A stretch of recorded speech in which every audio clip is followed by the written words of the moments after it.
What's up, everyone? Welcome back to the channel.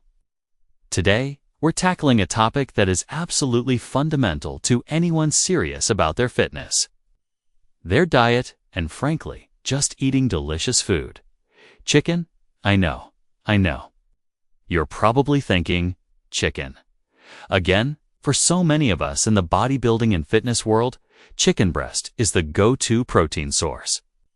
It's lean, it's efficient, it's packed with what we need to build muscle. But let's be honest, it can also be the most boring, dry, and disappointing part of your day if you don't cook it right. I've seen it all: the rubbery texture, the complete lack of flavor. It's the kind of meal prep that makes you want to quit your diet on day 2. Well, that ends today. I'm here to show you that your chicken breast doesn't have to be a culinary tragedy. In fact, it can be something you actually look forward to eating. Over the years, I've cooked literally thousands of pounds of chicken, and I've perfected a few simple, foolproof methods that guarantee a juicy, flavorful result every single time. These aren't complicated chef-level techniques.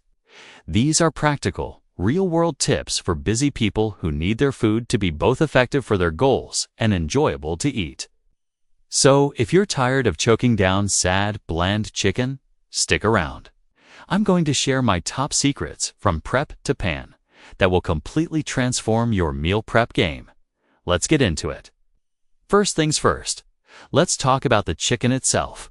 The quality of your starting ingredient matters. If you can, opt for air-chilled chicken.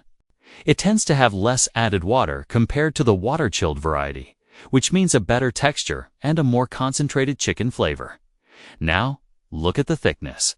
Often, you get these massive chicken breasts that are super thick on one end and thin on the other. This is the #1 reason for uneven cooking. The thin part gets overcooked and dry while you're re-waiting for the thick part to be safe to eat. So, here's the first non-negotiable step. You have to even out the thickness. You can do this a couple of ways. My preferred method is to butterfly the chicken breast. You simply slice it horizontally, almost all the way through, and open it up like a book. This instantly creates 2 thinner, more even pieces.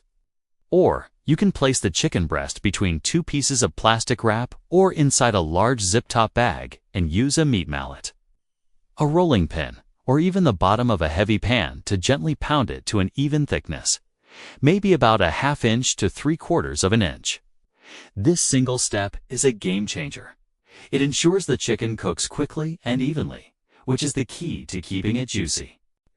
Now for the most important part when it comes to flavor, the brine. If you take only one thing away from this video, let it be this. Brining is the secret weapon against dry chicken. It's a simple process of soaking the chicken in a saltwater solution. What this does is incredible. Through osmosis, the chicken absorbs some of the water, which makes it juicier. But more importantly, the salt denatures the proteins and the muscle fibers, which helps them retain more moisture during the cooking process. It's science, and it works every time. My go-to brine is super simple. For about 2 pounds of chicken breast, I use 4 cups of warm water and a 1/4 cup of kosher salt. The warm water just helps the salt dissolve faster. You can also add a couple of tablespoons of sugar to balance the saltiness. But if you're on a strict prep, you can leave it out. Now, here's where you can get creative. This is your first layer of flavor. I love to add things like a few smashed garlic cloves, some black peppercorns, a sprig of rosemary, or some lemon peels to my brine. It infuses the chicken with a subtle, deep flavor from the inside out. Just make sure the water has cooled down to room temperature before you add the chicken. Let it soak in the fridge for at least 30 minutes, but no more than a couple of hours. A simple 30-minute brine will make a world of difference. Trust me on this. After your chicken has brined, take it out and pat it completely dry with paper towels. This is a critical step, especially if you're going for a nice sear in a pan. A dry surface is what allows the Maillard reaction to happen. That sets the chemical process that creates that beautiful golden brown crust and all that amazing flavor. If the surface is wet, the chicken will steam instead of sear, and you'll end up with a pale, rubbery exterior. So, don't be shy. Pat pat it dry on all sides. Now, it's time for seasoning. Since we brined the chicken, it's already seasoned with salt on the inside. So you don't need to go crazy with more salt on the outside. This is your chance to add your primary flavor profile. My standard everyday blend is simple but effective. Black pepper, garlic powder, and paprika. Paprika is fantastic because it adds a nice color as well as a subtle, smoky, or sweet flavor, depending on which kind you use. Don't be afraid to experiment here. Smoked paprika, onion powder, chili powder, cumin, dried oregano. The possibilities are endless.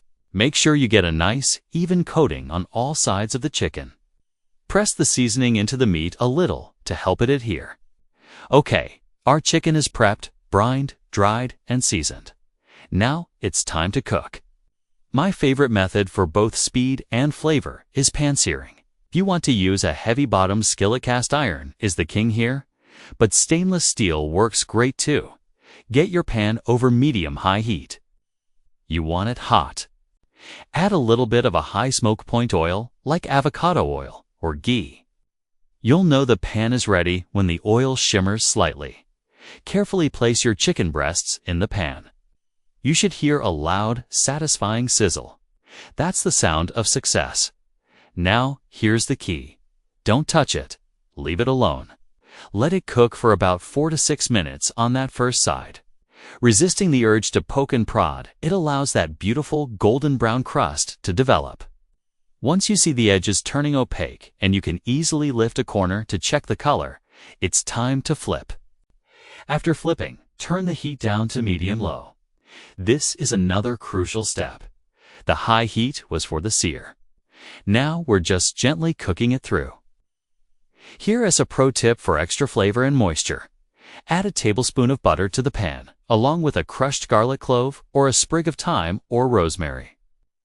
As the butter melts and foams, tilt the pan and use a spoon to baste the chicken with that fragrant, melted butter. This adds another layer of flavor and helps keep the top of the chicken moist as the second side cooks. Cook for another 5 to 7 minutes on the second side. Now, how do you know when it's done? The biggest mistake people make is overcooking their chicken. A meat thermometer is your best friend. It is not a suggestion. It is an essential piece of kitchen equipment if you want consistently perfect results. You want to cook your chicken breast until the internal temperature reaches 160 to 165 degrees Fahrenheit, or about 74 degrees Celsius at its thickest point. I actually pull my chicken off the heat when it hits 160 degrees. The temperature will continue to rise a few degrees as it rests. And that brings us to the final, and perhaps most overlooked, step: resting. Once you pull the chicken from the pan, place it on a cutting board and let it rest for at least 5 to 10 minutes before you slice into it. This allows the muscle fibers to relax and the juices to redistribute throughout the meat. If you cut into it immediately, all that moisture you worked so hard to preserve will just spill out onto your cutting board, leaving you with dry chicken. Be patient, let it rest. It's worth the wait. After resting, you can slice it against the grain for the most tender bites. Look at that, perfectly juicy, a beautiful crust, and packed with flavor. This is chicken you'll actually crave. This whole process, from brining to resting, elevates a simple chicken breast from a chore to a treat. You can use this method for meal prep at the beginning of the week. Cook up a big batch, let it cool, and then store it whole in the fridge. Only slice what you need for each meal to keep it as juicy as possible. It's perfect on salads, in wraps, or alongside some roasted vegetables and rice. So there you have it. Pound your chicken to an even thickness. Give it a quick flavor-packed brine. Pat it completely dry, season it well. Get a hard sear in a hot pan. Finish on lower heat, use a meat thermometer, and, most importantly, let it rest. If you follow these steps, I promise you, you will never eat dry, boring chicken again. You'll save your diet from mediocrity and start enjoying your food, which is key for long-term consistency and success. Thank you so much for watching. I hope you found these tips helpful and that they revolutionize your meal prep. If you try this method out, Let me know how it goes in the comments below. What are some of your favorite seasonings to use on chicken? Share your ideas with the community. And if you enjoyed this video and want more practical fitness and nutrition content, make sure to hit that like button, subscribe to the channel, and turn on notifications so you don't miss the next one. Until next time, train hard and eat well.